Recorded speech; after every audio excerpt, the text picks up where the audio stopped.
Bukas si Senador Ronald Bato de la Rosa na sagutin ang anumang katanungan mula sa kanyang mga kapwa-senador sa isasagawang pagdinig tungkol sa kampanya laban sa droga sa Lunes, October 28.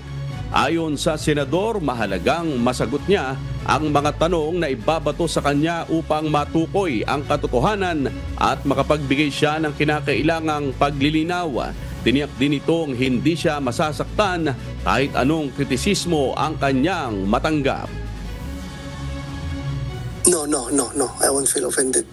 Because kaya nga tayo nagpasalamat na magkakaroon ng parallel committee hearing para to ferret out the truth. I will not be offended. I'm sure bakit ako ma-offend. Tanong dapat lang, itanong-tanong sa akin yan para makabigyan ko ng clarification lahat-lahat ng mga doubts nila.